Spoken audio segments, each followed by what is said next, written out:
Çoxsəsliliyin səsi Araz News radiosunu dinləyirsiniz.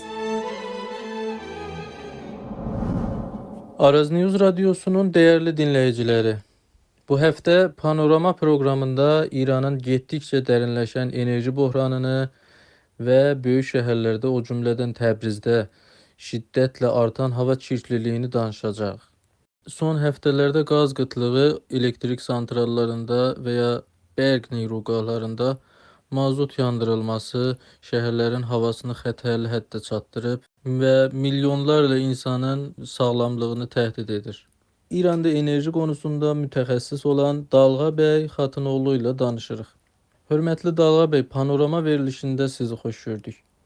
Dalğa bəy, enerji buhranı ilə İran şəhərlərindəki hava çirkliliyi arasında necə bir irtibat var?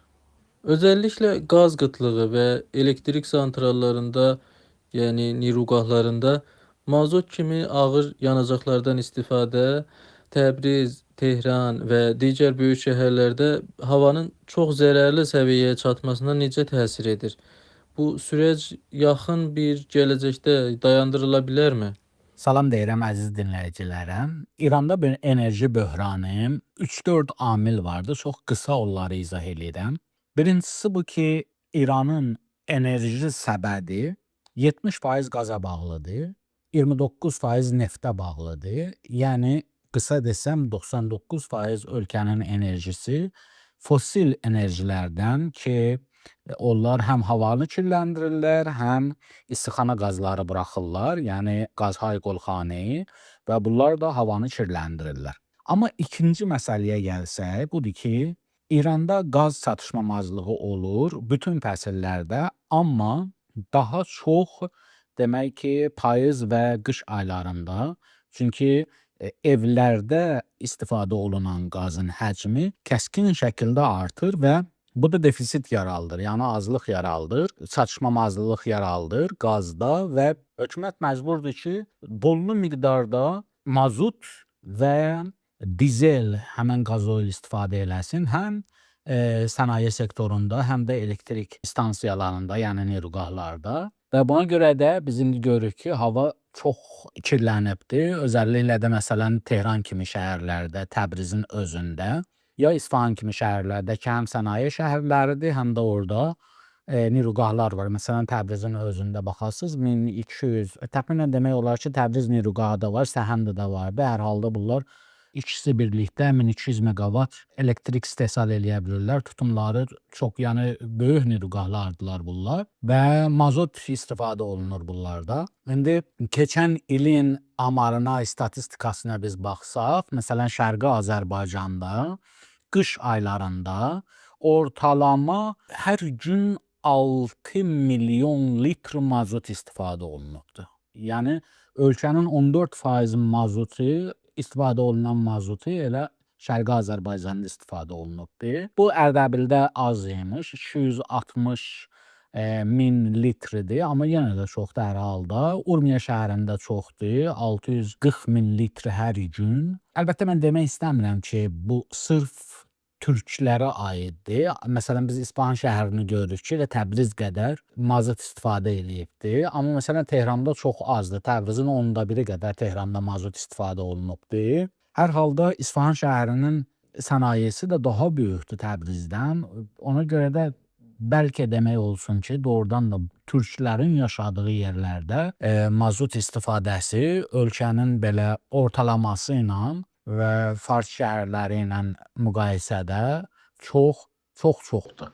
Mən məsələn bir dənə nümunə üçün Zəncanın özündə də keçən ilin qışında təxminən 3 milyon 400, 3 milyon 500, bəli 3 milyon 500 litr hər gün mazot istifadə olunubdur. Bu il əlbəttə ki, mən fikir edirəm daha da pis olacaq vəziyyət, çünki hər il İranda qaz çatışmamazlığı daha da artır, defisit daha da artır. Dünyada ikinci büyük gaz qaynaqlarına sahib olmasına baxmayaraq, İran niyə qaz sıxıntısı yaşayır, Dalğa bəy? Belə izah etsəm sualımı, bu buhranın əsas səbəbi nədir? İdarə etmədə zəiflik, yatırım, yəni sərmayə yatırma çatışmazlığı, təhrimlər, yoxsa enerji altyapısının köhnəlməsi və bu durum sizcə qış aylarında geniş çaplı elektrik və qaz kəsintilərinə səbəb ola bilərmi? Düzdür, İran 33 trilyon kub metr, yəni metr mükəb qaz ehtiyatlarına malikdir. Rusiyadan sonra ikinci yeri dünyada tutur. Amma burada iki məqam vardır. Birincisi budur ki, İranda indi son illərdə biz baxsaq, hər il 1%, 2% İranın qaz istehsalına, yəni ürətiminə artırılıbdır. Bu çox azdır. Yəni ən azı, məsələn biz əgər 2010-dan 2020-yə məsələn baxsaq, hər il 5%-dan çox artmışdı. Amma 220-dən bu tərəfə baxırıq 1%, 2% artır. Yəni təqaza daha çoxdur, amma istehsal, ürətim, ərizə daha azdır. Ona görə hər il biz görürük ki, qaz defisiti ölkədə artır. Ondan əlavə, məsələn biz əgər Beynəlxalq Bank və Beynəlxalq Enerji Agentliyinin statistikalarına, amarlarına baxsaq, İranın hər il təqribi demək olar ki, 12% istehsal elədiyi qaz həmən istehsal mərhələsində ya da daşıma mərhələsində, dağıtma mərhələsində, entiqalı tozi mərhələsində aradan gedir. Bu çox böyük bir rəqəmdir.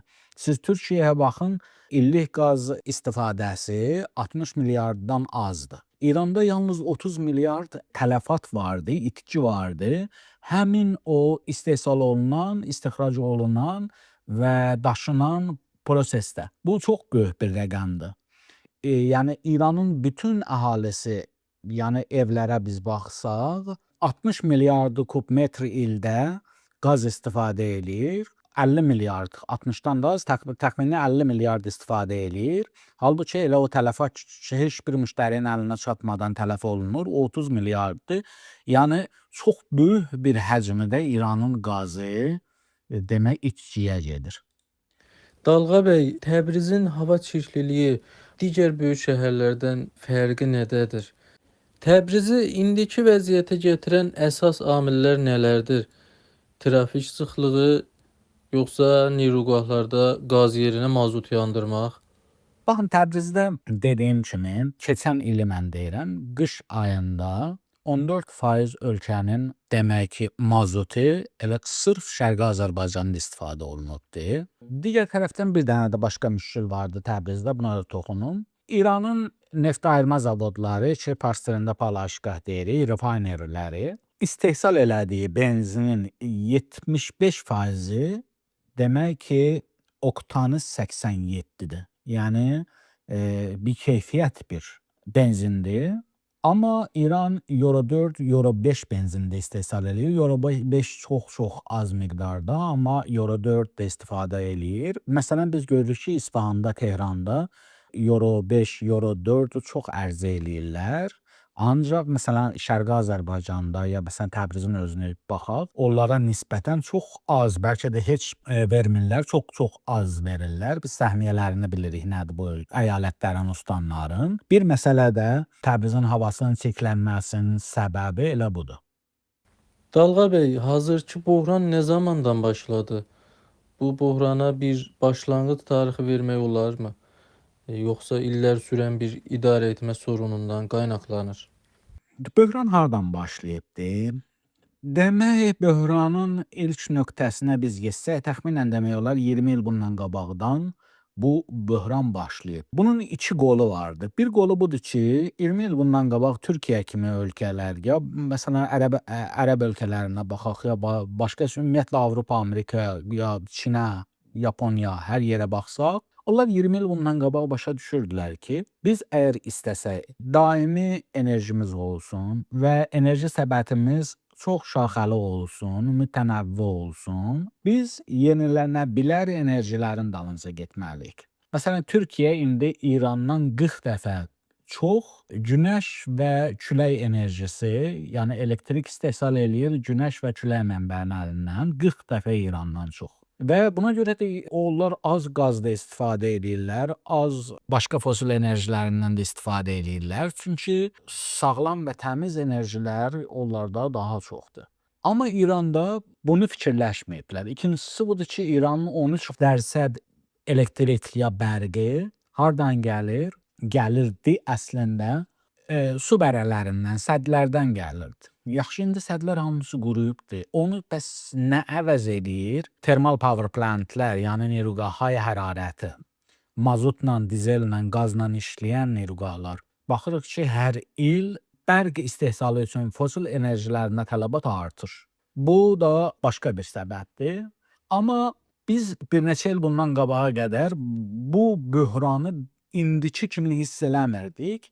Buna görə hiss olunmurdu ki, daha gəlmişdi, o yerə yetişmişdi ki, xalqı da hiss eləsin. Məsələn, tutalım ki, elə 10 il bundan qabaq da yay aylarında elektrik problemi var idi, amma sənaye sektoru onu hiss eləyirdi. Yəni sənaye sektora bərq təhvilini məhdud eləyirdilər, limit qoyurdular, qısıtlı şəkildə verirdilər, belə deyim sizə. Amma indi biz baxırıq, görürük ki, daha bütün sektorlar, həm əkinçilik, həm sənaye sektoru, böyük sənaye, kiçik sənaye, ticarət sektoru və indi də gəlibdi evlərə, 2 ildə evlərə də gəlibdi, çatıbdı enerji böhranı. İndi hiss olunur. Amma bu böhran 20 il bundan qabaqdan düzgün qərarlar vermədikləri üçün başlanıb, təxmini bir 5-6 ildə olar ki, bu da artıq gəlibdi evlərə çatıbdı və hətta görürük ki, biz artıq elektriki, məsələn, tutalım ki,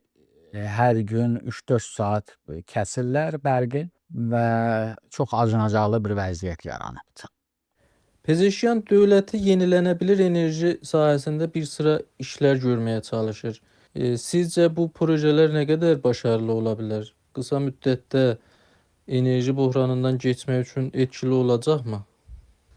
Baxın, bir məsələ vardı ortalıqda. Düzdür, Pezeşkiyan gələndən sonra ölkənin yenilənə bilər enerjiləri, yəni günəş enerjisi, külək enerjisi, ondan sonra zəmin gərmayı deyirlər, geotermal və başqa yenilənə bilər enerjilər vardılar. Bunlar sürətlənibdilər. Məsələn, sizə deyim ki, keçən il biz görürük ki, konvertorlar vardılar. Konvertor harda istifadə olunur? O günəş panellərində istifadə olunur. Orada bərq təbdili ilə bağlı bir dəstgah aparatdılar bunlar. Bunları İran ixal eləyir, yaxşımı? Keçən il büsbütün 40 milyon dolar konvertor idxal eləmişdi. Amma bu ilin elə yarısında o qədər idxal eləyibdi. Yəni konvertor idxalını 2 qat artıbdı. O deməkdir ki, günəş enerji panellərinin projelərinin inkişafı sürətlənibdi. Bu çox gözəldir, çox yaxşı xəbərdir. Amma bir də məsələ vardı ki, 40 milyon dollarlıq ya olsun 80 milyon, lap belə qoyaq 100 milyon dollar əgər konvertor idxal eləsə, onunla uzağı eləmək olar 1000 meqavatlıq, məsələn, ya 1500 uzağı meqavatlıq günəş enerjisi stansiyası, Nurgah Xorşidi da, İranda fars dilində belə deyirlər, yola salmaq, amma bu kifayət eləmir. İran hər il ən azı 5000 meqavat Nurgah yola salmalıdır, bəhrəbərdarı eləməlidir.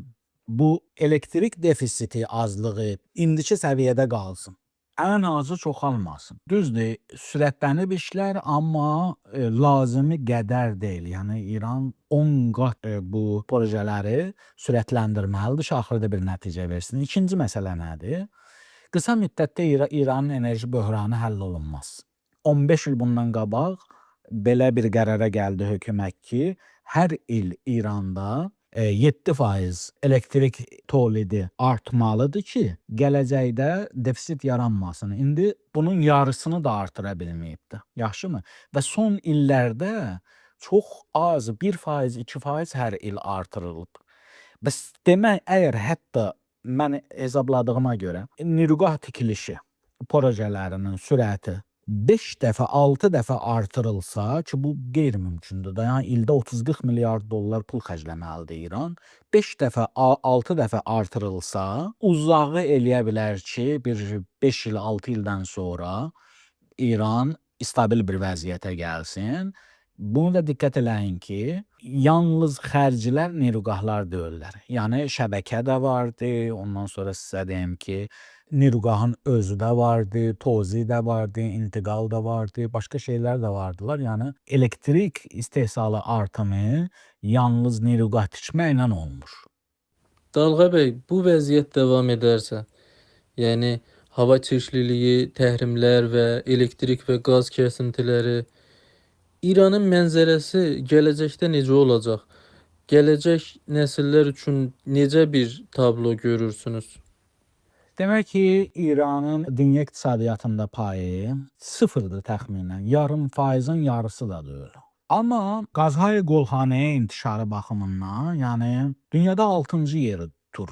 Hər il 1 milyard tona yaxın İranda istixana qazları buraxılır. Yəni bu demək olar ki, İranı bir zəhər sandığına çevirib. Yəni İranın şəhərlərin havası demək olar ki, cəmaət səhərdən axşama zəhər odur. Bu hər ildə pisləşir. Məsələn, son 10 ilə baxsaq, dünyada məsələn Avropa ölkələri ya Türkiyənin özünə baxsaq, Azərbaycanın özünə baxsaq, istixana qazları sürətlə azaldırlar, amma İranda sürətlə qalxır. Ən azı hər il 5%, 6%, bəzən 10% olur ki, qalxır və belə davam eləyə bilməz. Belə davam eləsə əgər, əvvəla bu ki, biz şəhərləri görürük indi, məsələn, payızda, qışda, yayda daha çox məsələn görürük ki, kirli havalar vardı. Əgər belə davam eləsə, bütün fəsillərdə kirli hava olacaq. Bir də ki, İranın Paris müahidəsi vardı, COP. Orada öhdəliyi vardı ki, demək ki, istixana qazlarını azaltsın, amma hələ ki öhdəliklərinə əməl eləməyibdi. Çox güman ki, İranı cərimələyə bilərlər də buna görə. Amma başqa bir məsələ də budur ki, hər il İranda təxminən 57 min, 60 min adam, hələ bu rəsmi statistikadır, amardır, elə bu havanın kirliliyinə görə ölür. Ondan əlavə də 12 milyard dollar dövlətin büdcəsindən, yəni sizə deyim ki, bimələrdən tutun, ondan sonra dava dərmana verilən subsidiyalardan, yaranələrdən tutun falandan 12 milyard dollar hökumətin özünə xərci vardı. Yəni əgər belə getsə qabağa, bu xərclər artacaq. Belə getsə qabağa ümumiyyətlə İranda yaşamaq mümkün olmayacaq. Düzdür, bəzi şəhərlər dünyada vardılar. Məsələn, deyə bilərik ki, Kəlkətə kimi bir şəhər, havası çox, məsələn, Hindistanın bəzi şəhərləri vardı, ya Çində bir-iki şəhər vardı belə. Onlarda vəziyyət çox acınacaqlıdır, amma sizə deyim ki, elə Tehranın da vəziyyəti, Təbrizin də, İsfahanın da vəziyyəti də artıq onlara gəlib çatıbdır. Və ən azı, məsələn, o ölkələr bir addım atırlar bu vəziyyəti düzəltməyə doğru. Məsələn, dünyada quraşdırılan yenilənə bilər enerjilərin yarısından çoxu Çində həyata keçirilir və bu ölkə göstərir ki, istəyir bir işlər görsün, amma İranda vəziyyət hər il pisləşir. Dalğa bəy, Araz News radiosuna vaxtınızı ayırdığınız üçün təşəkkür edirik. Əziz dinləyicilər, bu həftəki panorama proqramımızın sonuna çatdıq. Ümid edirik ki, bu söhbət sizlər üçün faydalı olmuş olsun. Gələcək həftə başqa bir panorama verilişində görüşəcəyik. O zamana qədər əsən qalın.